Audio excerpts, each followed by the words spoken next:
वाईट वेळ आली की रक्ताचं पाणी होतं, ही म्हण विनायकने बालपणी वाचली होती. पण आज तो हे आपल्या डोळ्यांसमोर सत्य होताना पाहत होता. समोर त्याच्या भाचीच्या अनन्याच्या भव्य लग्नाचा सोहळा सुरू होता. पण मामाच्या नशिबात मात्र ना निमंत्रण होतं ना सन्मान. याचं कारण होतं गरिबी. ती गरिबी जी माणसाच्या ताटातली भाकरी हिरावून घेण्याआधी त्याची इज्जत आणि त्याची नाती गिळून टाकते. येणाऱ्या जाणाऱ्या श्रीमंत पाहुण्यांना वाटत होतं की रस्त्याच्या कडेला धुक्यात कुडकुडणारा तो मध्यमवयीन माणूस कोणीतरी भिकारी आहे, जो उष्ट्या अन्नाच्या आशेने तिथे उभा आहे. पण खरं तर तो नवरीचा सक्का मामा होता. त्याचे आसवानी भरलेले डोळे रस्त्याच्या पलीकडे असलेल्या रॉयल पॅलेसच्या विशाल लोहेरी गेटवर खिळले होते, जिथे फुलांची शानदार सजावट होती आणि महागड्या गाड्यांची रांग लागली होती. शहरातील प्रतिष्ठित लोक महागडे सूट घालून आत जात होते आणि त्याच गेटवर उभ्या राहून त्या पाहुण्यांचे हात जोडून स्वागत करत होत्या. विनायकची सख्खी बहीण सावित्री. जड रेशमी साडी आणि सोन्याचे दागिने घातलेली सावित्री एखाद्या राणीसारखी दिसत होती. आपल्या बहिणीला पाहून विनायकचे डोळे पाणावले. ती किती बदलली होती. ही तीच सावित्री होती जी लहानपणी घाबरली की आपल्या विनायक दादाच्या मागे लपायची आणि आज तिला आपल्या भावाच्या अस्तित्वाचीही लाज वाटत होती. काही दिवसांपूर्वींची गोष्ट आहे. विनायकला एका जुन्या ओळखीच्या व्यक्तीकडून समजलं होतं की अनन्याचं लग्न ठरलं आहे आणि लग्न खूप मोठ्या घरात होत आहे. मुलगा कोणीतरी मोठा उद्योगपती आहे. विनायकच्या मनात एकदा आपला सर्व संकोच सोडून बहिणीच्या घरी जाण्याचा विचार आला. तो गेलाही होता. सावित्रीच्या आलिशान बंगल्याबाहेर उभे राहून त्याने चौकीदाराला सांगितलं होतं की विनायक आला आहे. 10 मिनिटांनंतर सावित्री स्वतः बाहेर आली. तिने विनायकला आत बोलावण्याऐवजी गेटच्या बाहेरच थांबवलं. तिच्या डोळ्यात प्रेम नव्हतं तर एक विचित्र घबराट आणि तिरस्कार होता. दादा, तू इथे कशाला आलास? सावित्रीच्या स्वरात बर्फासारखी थंडी होती. पवारसाहेब घरी आहेत. त्यांना तुझं इथे येणं अजिबात आवडणार नाही. तुला माहीत आहे ना की आपली नाती आता कोणत्या उंचीवर आहेत. अनन्याचे सासरचे लोक खूप मोठे लोक आहे. जर त्यांना समजलं की मुलीचा सक्का मामा या अवस्थेत आहे तर आमचं नाक कापलं जाईल. समाजात आमची काय इज्जत राहील? सावित्रीने आपल्या पर्समधून 500च्या काही कडक नोटा काढल्या आणि विनायकच्या दिशेने वाढवल्या. हे ठेवून घे आणि प्लीज लग्नाच्या दिवशी येऊ नकोस. मला असं वाटत नाही की कोणताही तमाशा व्हावा किंवा साहेबांना राग यावा. विनायकने त्या नोटा घेतल्या नाहीत. तो आश्चर्याने आपल्या बहिणीचा चेहरा पाहतच राहिला. नाती, भावना, बालपणीच्या आठवणी सर्व काही त्या काही नोटाखाली चिरडले गेले होते. तो काहीही न बोलता तिथून परतला होता. त्याला लग्नाचं कोणतंही निमंत्रण मिळालं नव्हतं. पण तो इथे आपल्या मरणासन्न आईला दिलेलं वचन निभावण्यासाठी आला होता. आईने मरताना त्याचा हात धरून म्हटलं होतं, माझ्या मागे आपल्या धाकट्या बहिणीची काळजी घे. बहिणीने नातं विसरलं होतं पण विनायक आजही ते वचन पाळत होता, ज्याने त्याला इथपर्यंत खेचून आणलं होतं. विनायकची अवस्था नेहमीच अशी नव्हती. एक काळ होता जेव्हा शहरातील नामांकित कंत्राटदार आणि बिल्डर्समध्ये विनायक मोरे या नावाचा मोठा दबदबा होता. त्याचं स्वतःचं मोठं घर होतं, गाड्या होत्या, एक प्रतिष्ठा होती. सावित्रीचं लग्न कैलास पवार यांच्याशी विनायकनेच लावून दिलं होतं. कैलास त्यावेळी एक साधा सरकारी कारकून होता. विनायकने आपल्या बहिणीच्या लग्नात पाण्यासारखा पैसा खर्च केला होता आणि कैलासला शहरात प्रस्थापित व्हायला मदत केली होती. पण नंतर काळाने अशी एक कलाटणी घेतली ज्याने विनायकचं जगच उद्ध्वस्त केलं आणि या विनाशामागे एका माणसाचा विचारपूर्वक केलेला कट होता. ही 7 वर्षापूर्वीची गोष्ट आहे. विनायकच्या संपर्कात एक तरुण आणि अत्यंत प्रभावशाली व्यक्ती आली होती, समीर देशपांडे, ज्याने स्वतःला दुबईतून परतलेला एक मोठा गुंतवणूकदार असल्याचं सांगितलं होतं. त्याची बोलण्याची पद्धत इतकी प्रभावशाली होती, त्याचा पेहराव इतका शानदार होता आणि त्याच्याकडची कागदपत्रे इतकी खरी वाटत होती की कोणीही त्याच्यावर संशय घेऊ शकत नव्हतं. समीरने शहराच्या बाहेरच्या भागात एका भव्य ग्रीन व्हॅली हाऊसिंग प्रोजेक्टचा नकाशा विनायकसमोर ठेवला. त्याने विनायकला आपला मुख्य बांधकाम भागीदार बनवलं. नफा इतका मोठा होता की विनायकने पहिल्याच वेळी मोहात पडून आपल्या आयुष्यातील सर्वात मोठी जोखीम पत्करली. त्याने आपलं घर, आपली वडिलोपार्जित जमीन आणि इतकंच काय तर आपली प्रतिष्ठा पणाला लावून बाजारातून करोडो रुपयांचे कर्ज काढून त्या प्रोजेक्ट्समध्ये लावले. सुरुवातीचे 6 महिने सर्व काही ठीक चाललं. साईटवर काम सुरू झालं. पण मग अचानक एक दिवस समीर देशपांडे गायब झाला. त्याचे दोन्ही फोन नंबर बंद झाले. ज्या कंपनीच्या नावाने सर्व करार झाले होते ती एक बोगस कंपनी निघाली, जिचं कागदांशिवाय दुसरं अस्तित्वच नव्हतं. बँकेची सर्व खाती रिकामी झाली होती. करोडो रुपयांची अफरातफर करून समीर रातोरात गायब झाला. जेव्हा सत्य समोर आलं तेव्हा विनायकच्या पायाखालची जमीनच सरकली. बाजारातील सावकारांनी त्याच्या घराबाहेर तळ ठोकला. बँकेने त्याचं घर जप्त केलं. त्याला पोलीस स्टेशन आणि कोर्टाच्या पायऱ्या झिजवाव्या लागल्या. हा धक्का त्याची पत्नी सुमेधा सहन करू शकली नाही. घर लिलाव होण्याच्या दिवशीच तिला असा हृदयविकाराचा झटका आला की ती हॉस्पिटलपर्यंतही पोचू शकली नाही. पैसा, इज्जत, घर आणि पत्नी. विनायकने अवघ्या एका महिन्यात सर्व काही गमावलं. आपली शेवटची आशा घेऊन तो आपली बहीण सावित्री आणि मेहुणे कैलास यांच्या दारात गेला होता. त्याला वाटलं होतं की वाईट काळात आपले लोक कामाला येतील, पण कैलासने त्याला दारातूनच हाकलून दिलं. तू तुझ्या मूर्खपणामुळे तुझं घर जाळलं आहेस विनायक. सावकार तुझ्या मागे लागले आहेत. उद्या ते आमच्या दारात आले तर? माझी समाजात एक इज्जत आहे, प्रतिष्ठा आहे. मी कोणा फसवणूक करणाऱ्या माणसाच्या नादाने माझं नाव खराब करू शकत नाही, कैलासने निर्दयपणे म्हटलं होतं. सावित्री मागे उभी राहून सर्व ऐकत होती. विनायकने सावित्रीकडे आशेने पाहिलं, पण सावित्रीनेही नजर चोरली आणि गुपचूप आत निघून गेली. त्या दिवसानंतर विनायकने कधीच त्या घराचा दरवाजा ठोठावला नाही. तो एक रोजदारीवर काम करणारा मजूर बनला. भांड्याच्या दुकानात काम करू लागला. एका छोट्या झोपडीत राहू लागला. त्याचं जग फक्त त्याच्या पुरतंच मर्यादित राहिलं होतं. रस्त्याच्या पलीकडे उभ्या असलेल्या विनायकच्या कानावर अचानक बँड बाजाचा आवाज घुमू लागला. वरात येत होती. महागड्या आतषबाजीने पूर्ण आकाश उजळून निघालं होतं. वराडी दारूच्या नशेत झिंगून नाचत होते. विनायक थोडा पुढे सरकला. आपल्या अनन्याचा होणारा पती कसा दिसतो हे पाहण्याची त्याच्या मनात तीव्र इच्छा होती. सावित्रीने त्याला सांगितलं होतं की मुलगा खूप मोठा बिझनेसमॅन आहे. त्याचा व्यापार अनेक राज्यात पसरलेला आहे. वरात हळूहळू गेटजवळ पोहोचली. कैलास आणि सावित्री दोघांच्याही चेहऱ्यावर एक अब्जाधीश जावई मिळाल्याचा गर्व होता. नाचणाऱ्या वराड्यांची गर्दी थोडी बाजूला झाली आणि एक सजलेली पांढरी घोडी दारापाशी येऊन उभी राहिली. कॅमेरामन आणि व्हिडिओग्राफरच्या फ्लॅश लाईट्स आता थेट घोडीवर बसलेल्या देवावर पडत होत्या. पांढऱ्या रंगाची जड सोनेरी नक्षीकाम केलेली शेरवानी आणि डोक्यावर सजलेली शाही पगडी. त्या भव्य पोशाखात नवरदेवाच्या चेहऱ्यावर अति आत्मविश्वासाचा एक गर्विष्ठ भाव होता. रस्त्याच्या पलीकडे उभ्या असलेल्या विनायकने जसा त्या नवरदेवाचा चेहरा पाहिला, त्याच्या पायाखालची जमीनच सरकली. त्याचे डोळे फाटले. त्याने आपला चष्मा काढून पुसला आणि पुन्हा नीट घालून पाहिलं. तो फसू शकत नव्हता. जरी त्याने दाढी वाढवली होती, जरी त्याचे केस वेगळ्या पद्धतीने कापले होते, तरीही विनायक त्या माणसाला हजारोंच्या गर्दीतही ओळखू शकत होता. हा कोणी अब्जाधीश बिझनेसमॅन नव्हता. हा समीर देशपांडे होता. तोच समीर ज्याने विनायकचं आयुष्य उद्ध्वस्त केलं होतं, ज्याच्यामुळे त्याच्या पत्नीचा जीव गेला होता. तोच ठग ज्याला पोलीस आजपर्यंत शोधू शकले नव्हते. आणि आज तो एक नवीन ओळख, एक नवीन नाव आणि एक नवीन शिकारीसह परत आला होता. विनायकला अचानक सर्व काही उमजू लागलं. समीरसारखे लोक कधीच बदलत नाहीत. ते फक्त आपलं शहर आणि आपलं नाव बदलतात.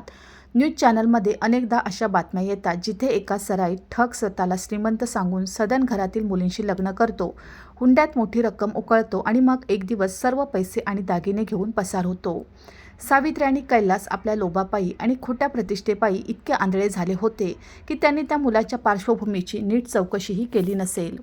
पैशाने अनेकदा माणसांच्या डोळ्यावर पट्टी बांधली जाते. विनायकचा श्वास जोरात चालू लागला. काही क्षणासाठी मनात प्रतिशोधाची भावना आली. होऊ दे उद्ध्वस्त. यांनी माझ्यासोबत काय चांगलं केलं होतं?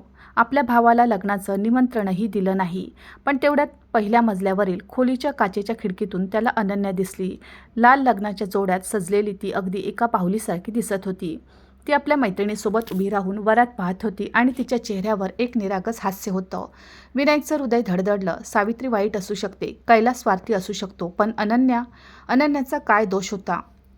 ती मुलगी तर त्या नराधमाच्या हातून ओरबाडली जाईल. तिचं आयुष्य तर सुरू होण्यापूर्वीच राख होईल.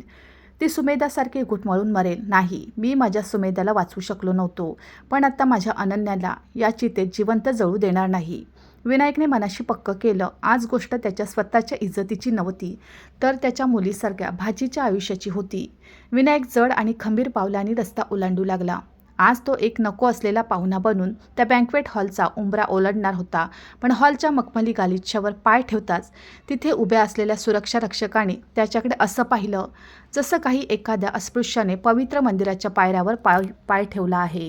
काळे सूट घातलेले आणि कानात इयरपीस लावलेले 2 धिप्पाड बाउन्सर लगेच पुढे आले आणि त्यांनी विनायकचा रस्ता अडवला.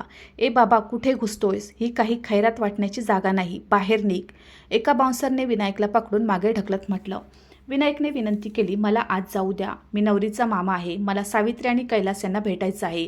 खूप महत्त्वाचं काम आहे. बाउन्सरने एकमेकांकडे पाहून उपरोधिक हास्य केलं. नवरीचा मामा? चेहरा पाहिलास का स्वतःचा आरशात? आज जे VIP लोक आहेत त्यांच्या बुटाची किंमतही तुझ्या कमाईपेक्षा जास्त असेल. चल सटक इथून, नाहीतर हाडं मोडून टाकीन. याच गोंधळाच्या दरम्यान कैलासची नजर या गर्दीवर पडली. त्याने जसं विनायकला पाहिलं त्याच्या चेहऱ्याचा रंग उडाला, कपाळावर आट्या आल्या आणि डोळ्यात राग तरळला. तो वेगाने गेटकडे आला. काय चाललं इथे? कैलासने कडक आवाजात विचारलं. सर, हा भिकारी आत घुसण्याचा प्रयत्न करतोय. म्हणतोय की नवरीचा मामा आहे, बाउन्सरने स्पष्टीकरण दिलं. कैलासने बाउन्सरना मागे हटायला सांगितलं आणि एक तुच्छ नजर विनायकवर टाकली. तू इथे काय करतोयस विनायक? कैलासने रागाने दात ओठ खात अत्यंत हळू आवाजात विचारलं, जेणेकरून आसपासचे पाहुणे ऐकणार नाहीत. तुला सावित्रीने सांगितलं होतं ना इथे येऊ नकोस म्हणून? काय हवंय तुला? पैसे हवेत? थांब मी देतो, पण इथून चालता हो. माझ्या इज्जतीचा तमाशा नको बनवूस. विनायकने कैलासचा हात झटकला. मला तुझे पैसे नकोत कैलास. आज जो मुलगा नवरदेव बनून बसला आहे तो कोणताही मोठा बिझनेसमॅन नाही. तो एक फ्रॉड आहे, जालसाज आहे. तो आपल्या अनन्याचं आयुष्य उद्ध्वस्त करेल. कैलास, लग्न थांबव. विनायकचं बोलणं ऐकून कैलास एक क्षण सुन्न झाला, पण पुढच्या क्षणी त्याच्या चेहऱ्यावर एक उपरोधिक आणि क्रूर हास्य आलं. तुझं डोकं फिरलं आहे विनायक? आज जो मुलगा बसला आहे तो रोहन कुलकर्णी आहे. पुण्यात त्याच्या 3 फॅक्टऱ्या आहेत. मी स्वतः इंटरनेटवर त्याच्या कंपनीची वेबसाईट पाहिली आहे. त्याच्या आईवडिलांना मी स्वतः भेटलो आहे. ते लोक खानदानी श्रीमंत आहेत आणि तू एक रस्त्यावरचा रोजदारी मजूर. मला माझ्या जावयाची असलियत सांगणार? तेवढ्यात सावित्रीही तिथे आली. तिने विनायकला पाहिलं तर आपलं कपाळ धरलं. दादा, तू इथे आलासच. माझं नाक कापायला काय दुश्मनी आहे तुझी माझ्याशी? सावित्रीच्या डोळ्यात राग होता. विनायकने आपल्या बहिणीचे दोन्ही हात धरले. सावित्री, हे लग्न थांबव. नवरदेव एक मोठा ठग आहे. माझं ऐक, मी वेडा नाहीये. मी त्या चेहऱ्याला हजारोच्या गर्दीतही ओळखू शकतो. त्याने दाढी वाढवली आहे, आपला चष्मा बदलला आहे, पण तोच समीर आहे ज्याने मला लुटलं होतं. तो तुझ्या मुलीला ओरबाडून खाईल. तुम्ही लोक पैशाच्या लोभात आंधळे झाला आहात. तो कोणी कुलकर्णी नाही, तो एक ठग आहे. सावित्रीने झटकन आपले हात सोडून घेतले आणि रागाने म्हणाली, बस कर दादा. मला माहीत आहे तू हे सर्व का करतोयस. तुला आमची प्रगती सहन होत नाहीये आणि जळफळाटामुळे तू या सर्व मनाच्या कथा रचतोयस. मला तुझ्याकडून ही अपेक्षा नव्हती. सावित्रीचे हे शब्द विनायकच्या हृदयात एखाद्या बाणासारखे रुतले.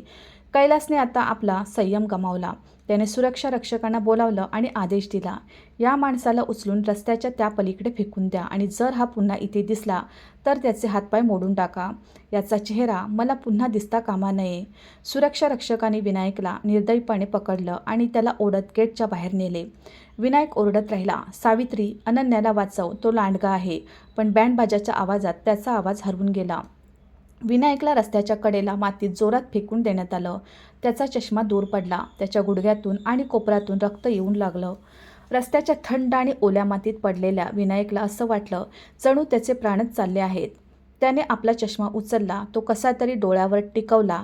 जयमालेचा कार्यक्रम सुरू झाला होता. अनन्या एका खूप सुंदर स्टेजवर उभी होती. तिच्यासमोर तो नराधम समीर, जो आता रोहन कुलकर्णी बनला होता, हातात फुलांचा हार घेऊन उभा राहून हसत होता. विनायकला समजलं की इथे रडण्याने आणि गयावया करण्याने काहीही होणार नाही. कैलास आणि सावित्री तोपर्यंत मांडणार नाहीत जोपर्यंत समीरचा बुरखा त्यांच्यासमोर फाडला जात नाही. तेवढ्यात विनायकला एक नाव आठवलं, इन्स्पेक्टर राहुल देशपांडे. राहुल देशपांडे आर्थिक गुन्हे शाखेचे तडफदार अधिकारी होते, ज्यांनी 7 वर्षापूर्वी विनायकच्या ग्रीन व्हॅली प्रोजेक्टमधील घोटाळ्याचा तपास केला होता. देशपांडे यांनी समीरला पकडण्यासाठी खूप प्रयत्न केले होते, पण समीर तोपर्यंत देशाबाहेर पळून गेला होता. देशपांडे यांनीच विनायकला समीरचे जुने रेकॉर्ड दाखवले होते आणि सांगितलं होतं की हा एक असा ठग आहे जो ओळख बदलून लोकांना ठगतो. देशपांडे त्यावेळी म्हणाले होते, विनायकराव, हा माणूस जिथं कुठे असेल एक दिवस शिकारीसाठी नक्कीच परत येईल. जर तुम्हाला याची काही माहिती मिळाली तर सर्वात आधी मला फोन करा. विनायक धडपडत उभा राहिला. त्याने आपला मोबाईल काढला आणि इन्स्पेक्टरला फोन लावला. घंटी वाजत होती. रात्रीचे 11:30 वाजले होते. देशपांडे साहेब फोन उचलतील का, या विचाराने विनायकच्या हृदयाची धडधड वाढली होती. हॅलो. पलीकडून एक जड आणि रुबाबदार आवाज आला. देशपांडे साहेब, मी विनायक मोरे बोलतोय, ग्रीन व्हॅली प्रोजेक्टवाला विनायक कंत्राटदार. पलीकडून एक क्षण शांतता पसरली. हो विनायकराव, बोला. इतक्या रात्री फोन? साहेब, तो परत आला आहे, समीर देशपांडे. तो या क्षणी माझ्या समोर आहे. विनायकचा आवाज रडवेलेला झाला होता. फोनच्या पलीकडे जणू एखादा करंटच धावला. इन्स्पेक्टर देशपांडे यांची झोप एका क्षणात उडाली. काय म्हणताय? कुठे आहे तो? साहेब, शहरातल्या रॉयल पॅलेस बँक्वेट हॉलमध्ये. त्याने आपलं नाव रोहन कुलकर्णी ठेवलं आहे आणि तो माझ्या सख्या भाचीशी लग्न करतोय. जयमाला झाली आहे साहेब. काही वेळातच फेरे सुरू होतील. तुम्ही लवकर या, नाहीतर माझ्या पोरीचं आयुष्य. विनायक हुंदके देऊ लागला. रोहन कुलकर्णी? देशपांडे यांनी आपल्या आठवणीवर जोर देत म्हटलं. हे नाव तर नुकतंच एका फ्रॉड केसमध्ये समोर आलं होतं. विनायकराव, माझं बोलणं नीट ऐका. तुम्ही तिथेच थांबा. मी आत्ताच फोर्स घेऊन निघतो. मला तिथे पोचायला किमान अर्धा तास लागेल. पण साहेब, तोपर्यंत तर फेरे होतील. माझी बहीण तर माझं बोलणं ऐकायलाही तयार नाही आहे. विनायकराव देशपांडे यांचा आवाज कठोर झाला. तुम्हाला कोणत्याही परिस्थितीत त्या फेऱ्यांना अर्धा तास रोखून धरावं लागेल. तुम्हाला काहीही करावं लागलं तरी चालेल. मी येतोय. फोन कट झाला. विनायकने वळून बँक्वेट हॉलकडे पाहिलं. एक दीर्घ श्वास घेतला आणि आपल्या रक्त आणि मातीने माखलेल्या कपड्यांसह पुन्हा एकदा त्या बँक्वेट हॉलकडे पाऊल टाकलं. आता त्याची हिंमत दुप्पट झाली होती. त्याला चांगलं माहीत होतं की मुख्य प्रवेशद्वारातून आत जाण्याचा अर्थ आहे आपली हाडे मोडून घेणे आणि वेळ वाया घालवणे. बाउन्सर सतर्क होते, पण विनायक फक्त एक रोजदारी मजूर नव्हता. 7 वर्षापूर्वी तो या शहराचा एक नामांकित कंत्राटदार राहिला होता. त्याने आपल्या आयुष्यात असे डझनभर बँक्वेट हॉल आणि व्यावसायिक इमारती बांधल्या होत्या. त्याला माहीत होतं की अशा आलिशान हॉल्समध्ये नेहमी एक मागील दरवाजा असतो, ज्याचा वापर फक्त कॅटरिंगचे सामान, गॅस सिलेंडर, आचारी आणि मजुरांच्या येण्या जाण्यासाठी केला जातो. तो मुख्य रस्त्यावरून बाजूला होऊन एका अरुंद आणि अंधाऱ्या गल्लीत शिरला. कुत्र्यांच्या भुंकण्याचा आवाज येत होता. काही अंतर चालल्यावर त्याला हॉलच्या मागील भागाचा लोखंडी मोठा शटर दिसला, जो अर्धा उघडा होता. आतून मोठ्या कड्यांचा आवाज आणि फोडणीचा तीव्र वास येत होता. विनायक गुपचूप त्या शटर खालून सरकून आत शिरला. हे बँक्वेट हॉलचे किचन एरिया होते. तिथे शेकडो वेटर, सफाई कर्मचारी आणि आचारी आपल्या कामात वेड्यासारखे व्यस्त होते. जमिनीवर तेल, पाणी आणि उष्ट अन्न पसरलेलं होतं. कोणाचंही विनायकडे लक्ष गेलं नाही. तिथे आधीच अनेक गरीब मजूर भांडी घासण्याचं काम करत होते. लोकांना वाटलं की तो देखील कोणीतरी नवीन मजूर आहे. विनायक तिथे ठेवलेल्या एका मोठ्या तंदूरच्या मागे लपला आणि मुख्य हॉलकडे जाणाऱ्या रस्त्याकडे पाहू लागला. तेवढ्यात त्याची नजर नवरदेवाच्या कुटुंबावर पडली. काही महिला आणि पुरुष, जे जड रेशमी कपडे आणि दागिन्यांनी मढलेले होते, किचनजवळ येऊन वेटरवर ओरडत होते. अरे वेटर, ते मलाई कोफ्ता त्या VIP टेबलवर ने आणि ऐक, त्या ज्या विदेशी दारूच्या बाटल्या आल्या आहेत त्या गुपचूप आमच्या खोलीत पोचून दे. समजलंच? एक महिला, जी स्वतःला नवरदेवाची आई सांगत होती, अत्यंत हावरट आणि कर्कश स्वरात बोलत होती. विनायक एक अनुभवी माणूस होता. त्याने लगेच ओळखले की हे काही श्रीमंत आणि खानदानी कुटुंब नाही आहे. त्यांची बोली, त्यांची वागणूक आणि प्रत्येक गोष्टीवर तुटून पडणारा लोभ सांगत होता की हे खरे नातेवाईक नाहीत. स्पष्ट होतं, समीरने यांना काही हजार रुपये देऊन आपल्या आईवडिलांच्या आणि नातेवाईकांच्या भूमिकेसाठी इथे आणलं होतं. विनायकची छाती रागाने फाटू लागली. सावित्री आणि कैलास आपल्या खोट्या अहंकारात इतके आंधळे झाले होते की त्यांना या लोकांची असलियत दिसलीच नाही. फक्त महागड्या गाड्या आणि खोटी प्रतिष्ठा पाहून त्यांनी आपल्या एकुलत्या एक मुलीच्या आयुष्याचा सौदा केला होता. विनायक किचनच्या वाटेने मुख्य हॉलच्या अगदी कोपऱ्यातील गल्लीत पोहोचला. हॉलच्या मध्यभागी एक विशाल आणि फुलांनी सजलेला मंडप होता. पंडितजी मंत्र म्हणत होते. अनन्या आणि समीर हवनकुंडासमोर बसले होते. फेरे सुरू होणार होते. विनायकने आपल्या घड्याळाकडे पाहिले. रात्रीचे 12 वाजले होते. इन्स्पेक्टर देशपांडे यांना पोहोचायला अजून अर्धा तास होता, तर पुढच्या 10 मिनिटात फेरे पूर्ण झाले असते आणि एकदा 7 फेरे झाले की खेळ संपला. जर तो थेट मंडपात गेला तर कैलासची माणसं आणि बाउन्सर त्याला एका मिनिटात उचलून बाहेर फेकतील. त्याला अशी काहीतरी युक्ती शोधायची होती ज्यामुळे संपूर्ण हॉल थांबेल. त्याला पोलिसांच्या येईपर्यंत समोर न येता कोणत्याही परिस्थितीत हे फेरे थांबवायचे होते. तेवढ्यात त्याची नजर गल्लीच्या शेवटी असलेल्या विशाल इलेक्ट्रिक पॅनलवर गेली, जो मुख्य मीटर बॉक्स होता. एक जुना कंत्राटदार म्हणून तो अशा इमारतीची नस ओळखत होता. संपूर्ण झगमगाट याच एका बॉक्समधून नियंत्रित होत होता. तो पावलेदाबाद पॅनलपर्यंत पोहोचला. 440 वोल्टच्या धोक्याची सूचना असलेल्या त्या लोखंडी दरवाजाला त्याने उघडलं.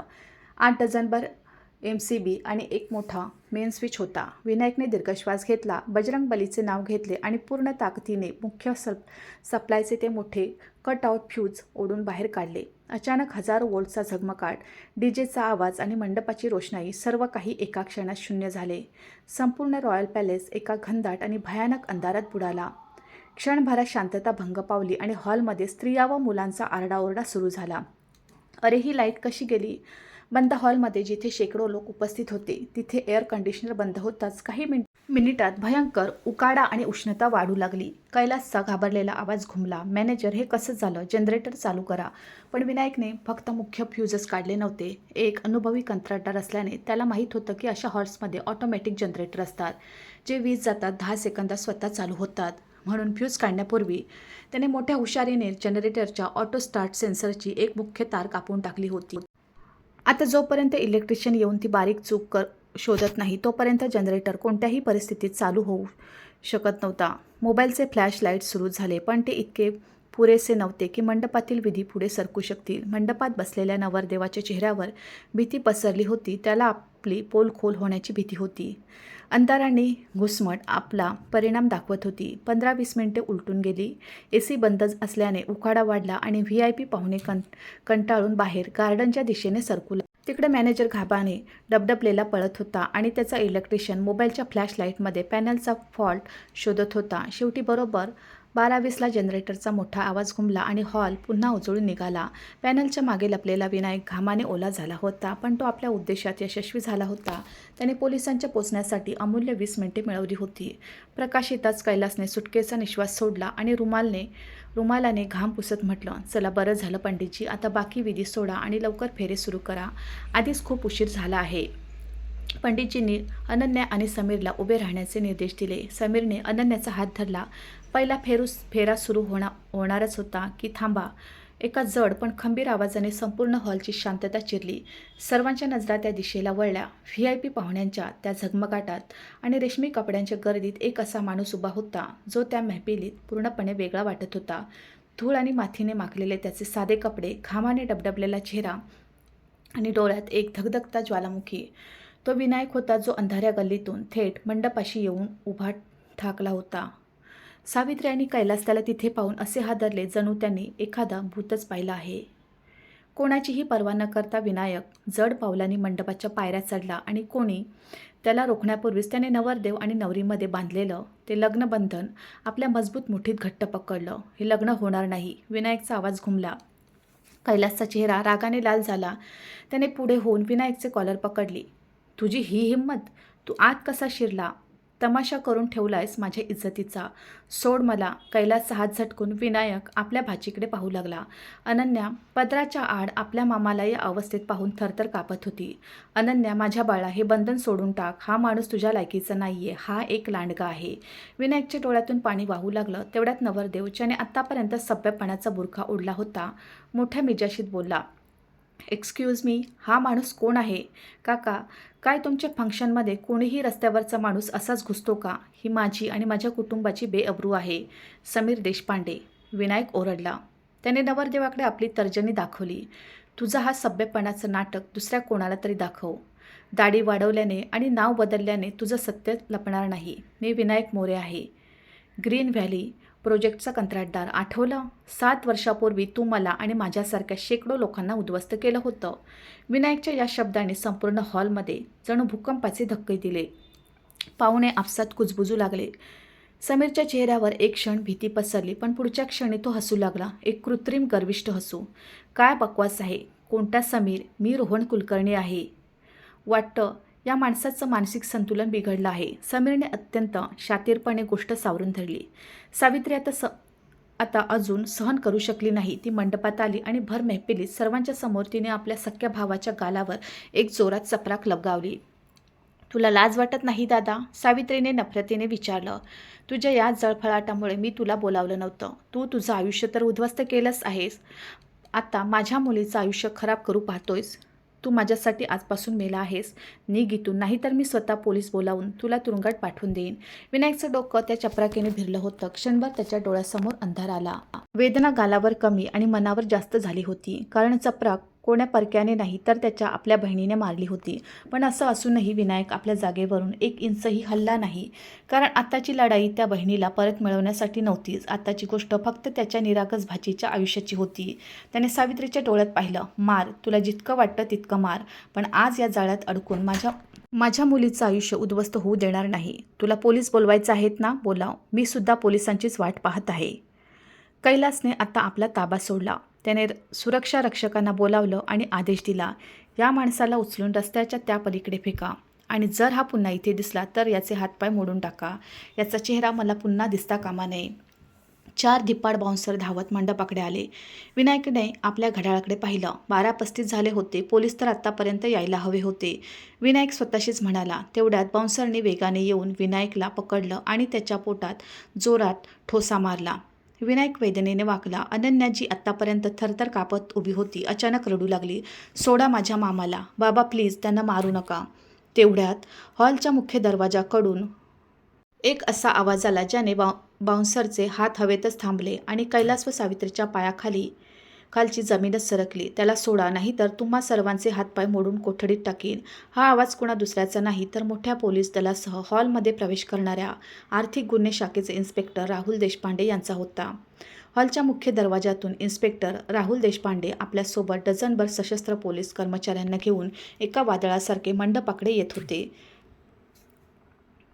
त्यांचा दरारा आणि चेहऱ्यावरील कठोरता पाहून VIP पाहुणे आपोआप रस्ता सोडत होते. मंडपावर उभ्या असलेल्या बाउन्सरनी जसं पोलिसांना पाहिलं त्यांनी लगेच विनायकला सोडलं आणि मागे हटले. विनायक थापा टाकत गुडघ्यावर तिथे जमिनीवर कोसळला. इन्स्पेक्टर देशपांडे यांनी सर्वात आधी खाली पडलेल्या जखमी विनायकला आधार देऊन उठवलं. विनायकराव, तुम्ही ठीक आहात ना? देशपांडे यांच्या आवाजात विनायकबद्दल आदर होता.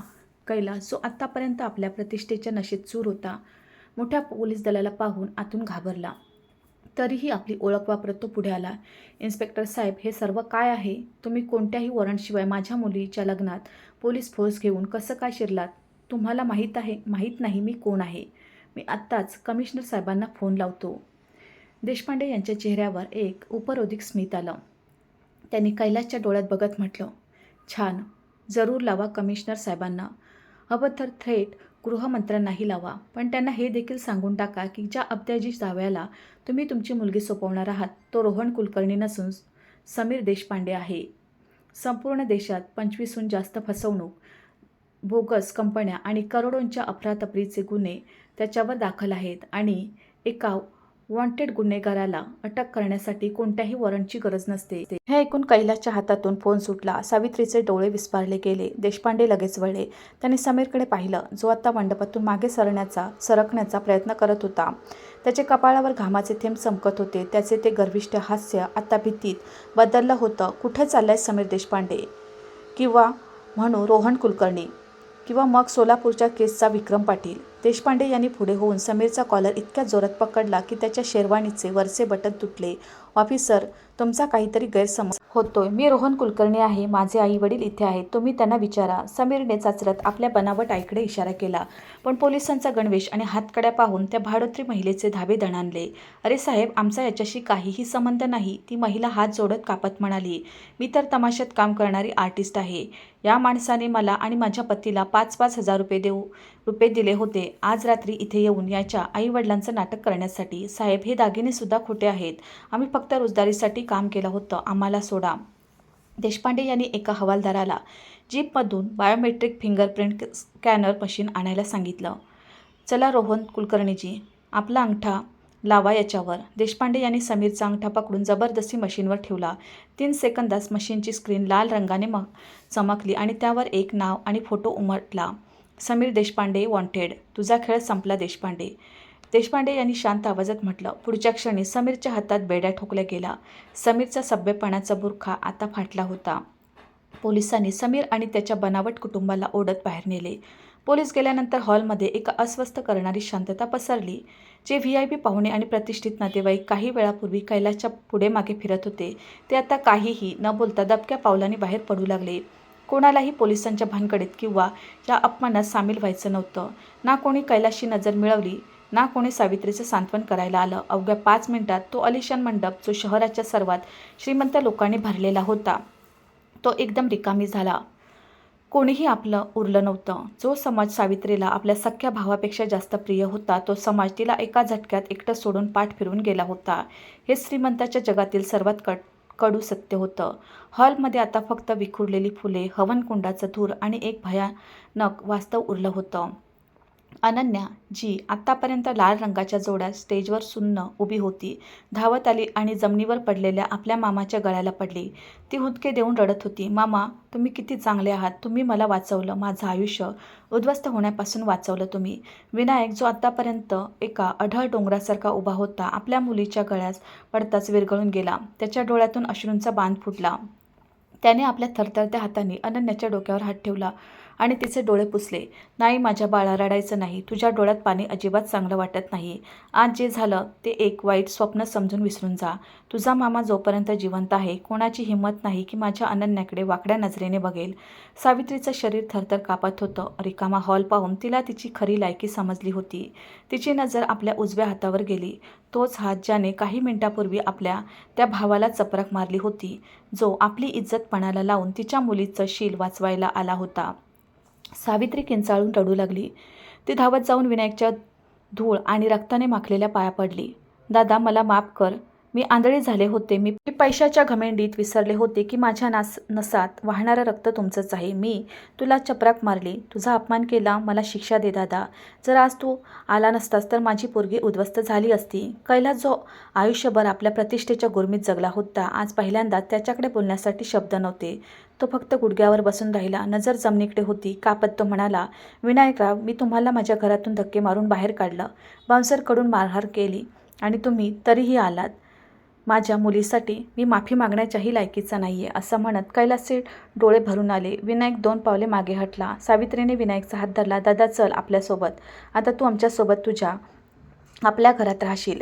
विनायकने आपल्या बहिणीचा हात आपल्या हाताने सोडवला. त्याच्या चेहऱ्यावर कोणताही राग नव्हता, कोणतीही नफरत नव्हती. त्याने सावित्रीच्या डोळ्यात पाहिलं. घरी येऊ सावित्री? कोणत्या घरी? त्या घरात ज्याचे दरवाजे तू माझ्यासाठी तेव्हा बंद केले होते जेव्हा मला तुझी सर्वात जास्त गरज होती? की त्या घरात जिथे नात्याचं आयुष्य फक्त तेव्हाच असतं जोपर्यंत माणसाच्या खिशात वजन असतं? सावित्री कळवळली. असं नको म्हणू दादा, मी बदलले आहे. मला माझ्या चुकीची जाणीव झाली आहे. जाणीव खूप उशिरा झाली आहे सावित्री. विनायकने दीर्घ श्वास घेतला. आज मी माझ्या भाचीला यासाठी वाचवलं नाही की मला तुझ्या घरात एक खोली हवी होती. मी तिला यासाठी वाचवलं कारण ती मला माझ्या सुमेधासारखीच प्रिय आहे. सुमेधाला तर मी वाचवू शकलो नव्हतो, पण माझ्या पोरीला असं जिवंतपणे मरताना पाहू शकत नव्हतो. एक भाऊ म्हणून, एक मामा म्हणून जो धर्म माझा होता, तो मी आज पूर्ण केला. प्लीज दादा, तुझ्या धाकट्या बहिणीला माफ कर. सावित्री पुन्हा गयावया करू लागली. माफी? कशाची माफी मागते सावित्री? तुम्हा मोठ्या लोकांपासून कधी चूक होते का? चूक तर माझी होती, या गरीब माणसाची, जो आपली लायकी विसरून तुझ्या महालाच्या उंबऱ्यावर गेला होता. त्या दिवशी तेव्हा तू माझ्या प्रतिष्ठेची किंमत 500 रुपयांची नोट लावून मला तुझ्या घरातून हाकलून दिलं होतं ना? त्या अपमानाचं विष तर मी मुकाट्याने गिळलं होतं, पण त्याचवेळी मी तुझ्याकडून सर्व अपेक्षाही सोडून दिल्या होत्या. मी तर इथे फक्त आईला दिलेलं वचन पाळायला आणि आपल्या भाचीला त्या नराधमापासून वाचवायला आलो होतो. तुझ्याशी कोणतंही मृत नातं जिवंत करायला नाही.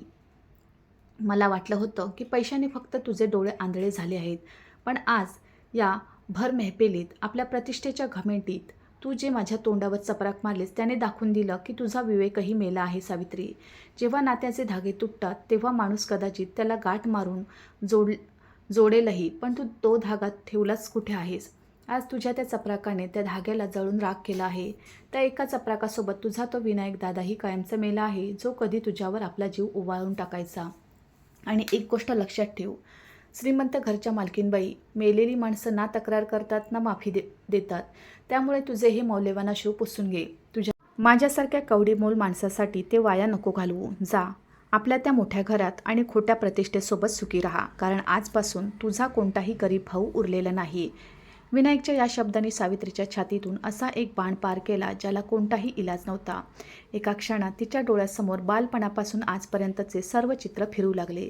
ती तिथेच जमिनीवर कोसळली आणि आक्रोश करू लागली. अनन्या देखील ओरडली. मामा, जाऊ नका. विनायकने वळून आपल्या भाचीकडे एक शेवटचा कटाक्ष टाकला आणि दोन्ही हात उंचावून तिला सदैव सुखी राहण्याचा मूक आशीर्वाद दिला. मग तो हळूहळू आपल्या जड पावलांनी बाहेरच्या दिशेने जाऊ लागला. इन्स्पेक्टर देशपांडे यांनी विनायकच्या पाठीकडे पाहत आपला हात कपाळापर्यंत नेऊन त्याला एक शांत सलाम ठोकला रॉयल पॅलेसचे ते जड लोखंडी गेट उघडले. बाहेर डिसेंबरची कडाक्याची थंडी आणि दाट धुके आजही तसेच होते. पण आज त्या धुक्यात जाणाऱ्या विनायकची पावले डगमगत नव्हती. त्याचे कपडे घाणेरडे आणि फाटलेले होते. त्याचा किस्सा रिकामा होता, पण त्याचं डोकं आभाळाकडे ताठ होतं. तो कोणताही हरलेला भिकारी नव्हता, तर एक असा राजा होता जो आपलं साम्राज्य गमावूनही आपला स्वाभिमान आणि आपली माणुसकी वाचून गेला होता.